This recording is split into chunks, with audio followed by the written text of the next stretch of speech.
The origins of the Narcissist, the sad story of Narcissus and Echo. Long ago in the lands of Thespia, a city located in central Greece, a handsome young prince was born. The boy's name was Narcissus.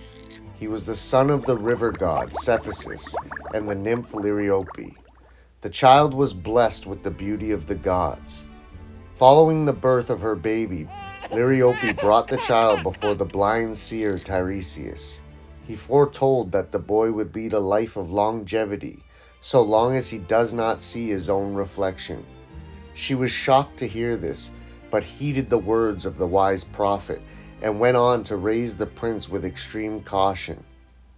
For years she ensured there was nothing in his vicinity to cast a reflection, and he grew to become the most beautiful youth. Many believed him to be mirrored of the gods. He went on to break the hearts of all those who wished to become his suitor. One by one he rejected them all, and he did so in the cruelest manner. And then one day he encountered the beautiful mountain nymph Echo. Echo was a nymph who had been cursed by the great goddess Hera. One day Zeus was down on earth having an affair when his wife grew suspicious of his whereabouts. She flew down from the heavens in search of her husband, the Lord of Thunder, but was quickly greeted by Echo and distracted by her pointless stories. Zeus was able to evade her watchful eye due to the aid of his companion and escaped back to Mount Olympus, but Echo was not so lucky. Hera caught on to the role she had played in aiding her husband, and for this she would be punished. The powerful goddess cursed the nymph with the inability to speak her own thoughts. She could only repeat the last words spoken by others, becoming what we now refer to as an echo. She wandered hopelessly through the mountains and woods until one day she stumbled upon the most beautiful young boy, and his name was Narcissus. Deeply saddened that she could not speak the words that she felt, she decided to follow the boy and his entourage through the woods. One day the prince became separated from his companions and began to call out, "Who is here?" And a voice whispered back, "Here."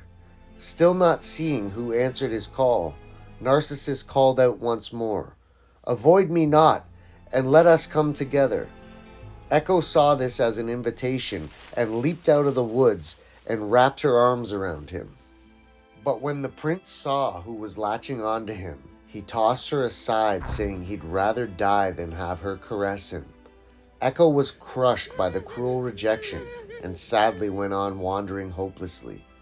It's said that she was so heartbroken that she withered away until bones became dust, and all that remained was her echo on the mountainside.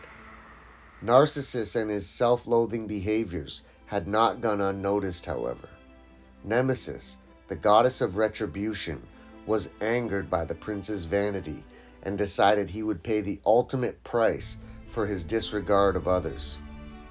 One hot day, he was adventuring in the woods and came across a silver fountain. It had been placed there by Nemesis as a trap for the prince. She knew that when he saw it, he could not help but drink from it, and when he did, his fate would be sealed when he saw his own reflection. He approached the fountain and leaned over to take a drink, and as he did, he saw the most beautiful young man in the reflection in the water. He instantly fell in love and tried desperately to kiss, touch, and caress him. He tried everything but was unable to reach the handsome lad. He knew his love was being reciprocated because every time he reached out to hug or kiss the boy, he too reached out for him. But no matter what they did, they could not feel each other's touch.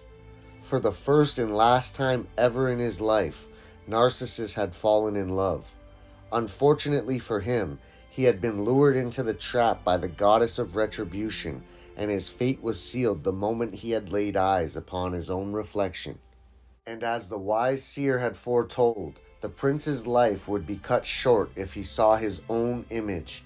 And so it was. Narcissus had been fooled into falling in love with the image of himself. After many failed attempts to reach the beautiful boy in the glassy water, he gave up hope.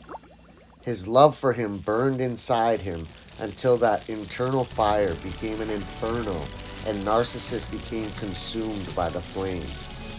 And in his dying breath, he yelled out, "O marvelous boy, I loved you in vain. Farewell." Nearby in the woods, the spirit of Echo watched the boy she loved being devoured by the flames, and when she heard his final words, all she could say was farewell. And when the flames were through, turning flesh into dust, and nothing remained of the handsome young prince, a beautiful yellow flower sprouted up from the ground, right where his body had lay. And that flower was the Narcissus daffodil. And still to this day it's called by that name. It's not quite clear what came first, the flower or the legend, but one thing for certain is they're both forever entwined together in time. And that's the sad story of Narcissus and Echo and the origins of the Narcissist. I'm the Rogue Baron. Thanks for watching.